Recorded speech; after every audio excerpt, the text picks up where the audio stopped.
Welcome to the Financial Co-Pilot podcast and video channel, where airline pilot and CFP professional Dan Lomar shares techniques, interviews, and perspectives about financial planning and life in general for airline pilots. Here's your host, Dan Lomar. How's it going, everyone? Welcome to another episode. Today, I am talking about delaying Social Security. Why would we delay Social Security? Why would we give up 5 years of Social Security income in order to get a bigger income from Social Security at age 70? That's what we're talking about, because there is more than what meets the eye, and I want you to make an informed decision as to what a couple different factors are. So let's take it all into account.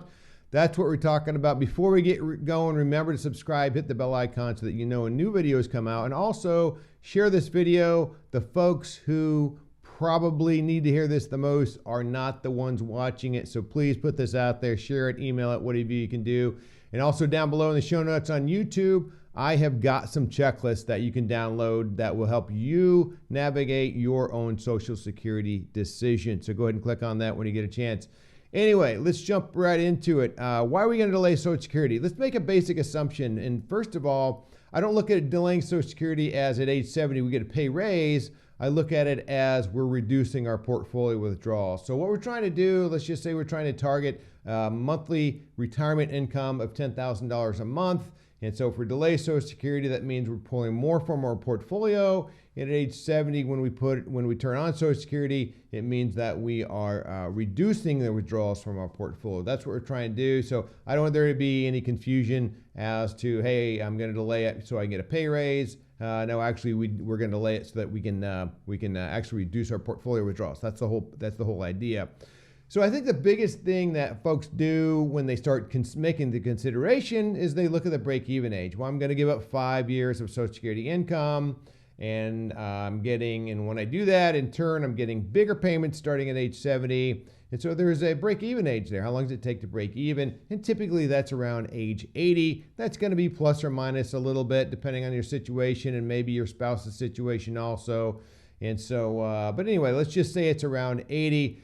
And that's where most people stop. They go, I may not live to age 80, but you also might live a lot longer than age 80. As a matter of fact, I've never done a plan for anybody who's planning on passing away before age 80. So if you're planning on living past age 80, then let's take that into account.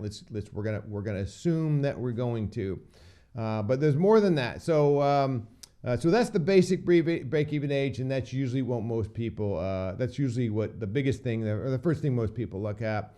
The other thing that some folks will do is they say, well, I'm going to take that Social Security income and I'm going to invest in the stock market, and I'm going to get a better rate of return than what it would be if I was just paying me, if I was just living off of it.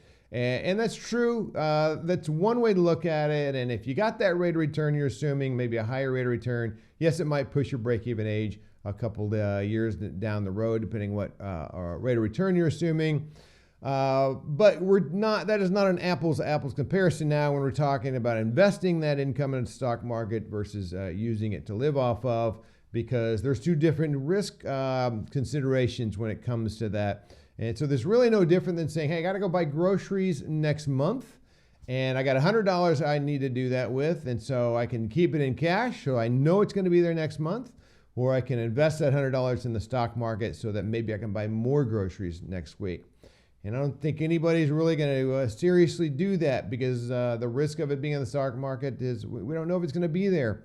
And so when we look at investing Social Security in the stock market, if that's what we're going to do, we'd be increasing our overall exposure to equities in our portfolio. A lot of things to consider. So if we're going to kind of make that assumption, it's not an apples-to-apples comparison. So that's another thing to take into account. The other thing to go beyond that and kind of parallels that particular discussion is that obviously at age 80 or thereabouts, we have a break-even. So the rate of return on the money that we gave up is zero at the break-even age. So it's actually negative up to that point. And then it's break even or zero at say around age 80. But the thing we need to consider is, but beyond that, okay, now we're getting more income each year, we get more income. And so now that adds to our rate of return each year.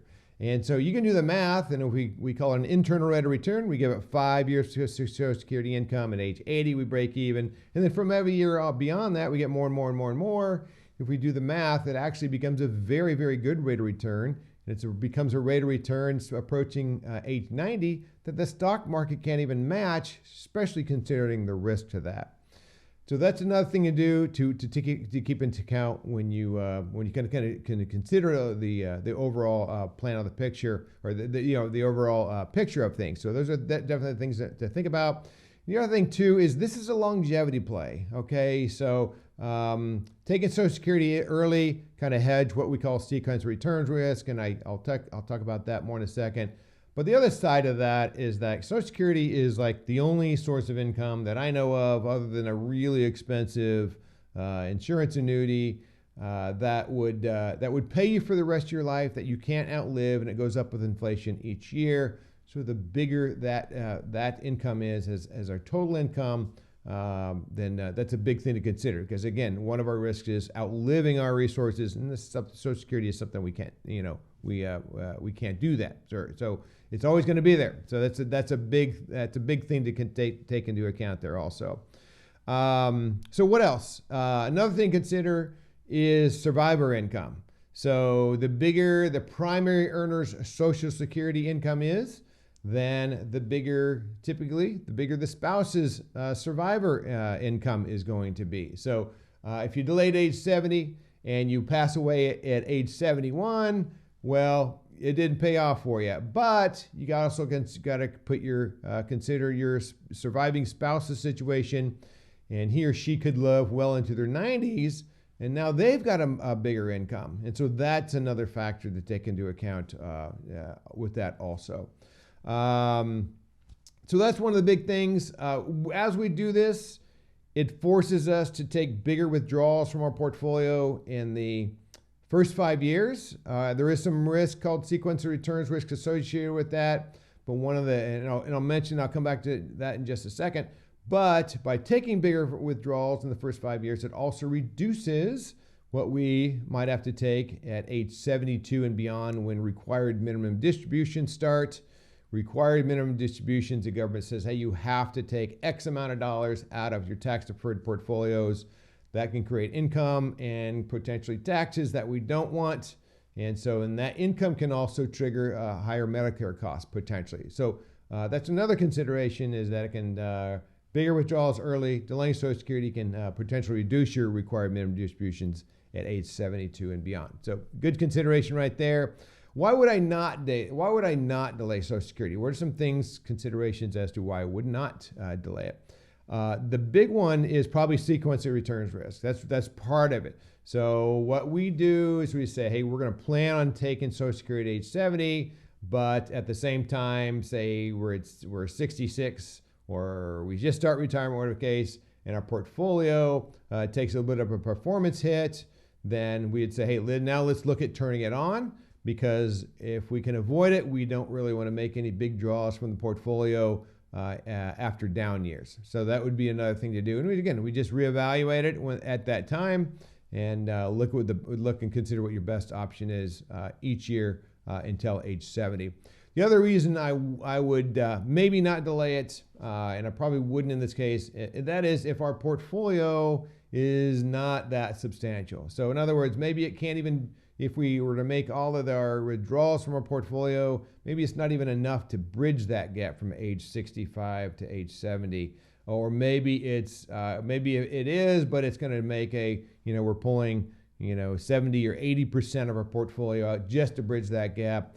I would probably not do it then, because I wouldn't want to give up all the liquidity in your investments, because that liquidity and those investments give you a lot more flexibility later on for just cash reserves, investment reserves, things like that. So that'd be another situation where I'd probably tend not to delay Social Security. How do we do this? A lot of times when we build that income, they say we're going to delay it. One good technique, in my opinion, is a period certain annuity that just pays out over 5 years. That's one way to do it. You can ladder CDs, ladder bonds, And there's a couple different ways to help do that. Otherwise, a diversified portfolio, 50-50, nothing wrong with that. We're typically going to pull from the cash and the bond side. But when the portfolio is up, we're probably going to pull from the equity side. So, there's a couple different ways to bridge that gap as to how we do it. So that's kind of an overview, or I hope I gave you some good ideas, some good insight on why we would delay it, and also some reasons we might not delay it. And if we do, some income sources, some income ideas as to what we can do in the meantime.